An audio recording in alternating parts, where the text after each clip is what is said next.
listen to the next two videos of Kamala Harris telling us what she will do. Your gun control agenda?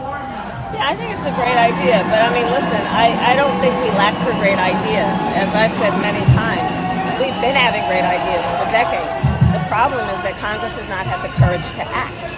And that is why, from the beginning, I have said, my agenda includes attempting to get Congress to act, but if they don't within the first 100 days of my administration, I'm going to take executive action. Because what we need is action. We who believe that every person in our nation who should have the freedom to live safe from the terror of gun violence will finally pass red flag laws, universal background checks, and an assault weapons ban. Yes, you heard that right. If Congress does not pass the laws that she wants to pass, the gun laws that she wants to pass, she will overrule them. She will pass red flag laws, universal background check, and a ban on assault weapons. What is an assault weapon? Because they never give you the definition. You know why? Because it doesn't exist. There is no such thing as an assault weapon. Ask anybody that you know that is more left-leaning, that does not own guns. Ask them what an assault weapon is. Ask them to define that term for you. And you know what they're going to tell you? They're going to say that it's literally the aesthetics of a gun. Because it is black, it has a retractable stock, it has a pistol grip, it looks dangerous. That's an assault weapon. What does the look of a gun have anything to do with the firing mechanism? Because if you ask this to any left-leaning person that you know, they will tell you that they want to ban machine guns and they want to ban army guns, guns that are fully automatic. Guess what? They've been banned for 80 years.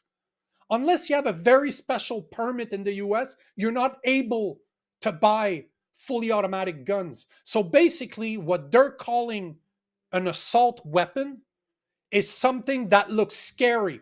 What is the most popular gun in the US? The AR-15. Scary as hell, isn't it? What she's telling you is that she will ban AR-15s.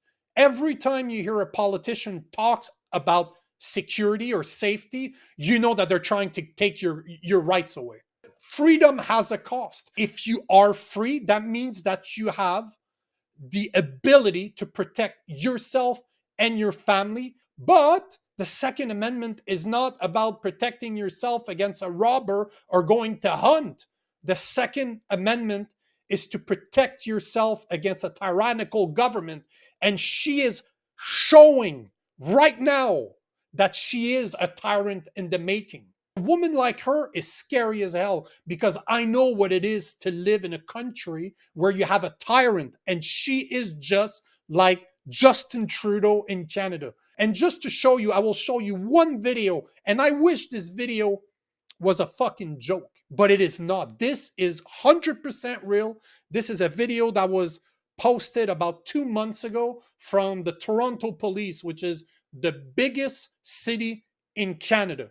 And because we've been putting restricted gun laws in place, people have no way to protect themselves anymore. And listen to this. This is one of the dumbest videos you'll ever hear in your life, yet it is 100% true. And this is what the Toronto police, the police responsible for keeping people safe in the biggest city in Canada, said to their citizens when it comes to the increase in violent crimes and home invasions. Listen to this. There's also updated advice for all vehicle owners, a message echoed by Toronto police speaking at an Etobicoke safety meeting last month. Constable Marco Ricciardi had a new message for vehicle owners who keep their fobs in Faraday pouches.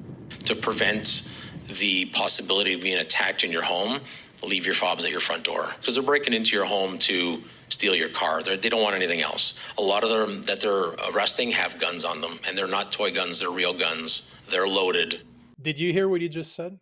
You got the Toronto police that is telling people to leave their car fobs outside of their house so that the criminals won't come into their house to steal it. To protect yourself against a home invasion, to protect yourself against criminals, let's give them what they want. This only happened because we've been deprived of our gun rights. It is no longer legal to fucking defend yourself against criminals.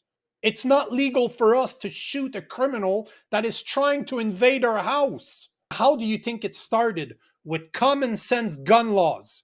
I have multiple guns I can't even take out of my safe. I have no use for them. They're literal paperweight.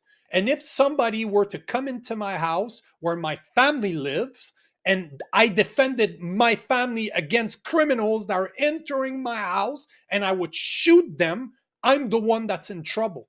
This is what's coming to the US. This is the next step. This is no joke. This is what's coming for you if you elect a woman like Kamala Harris. And you know what the worst part is? If you don't have guns, you know what's going to happen?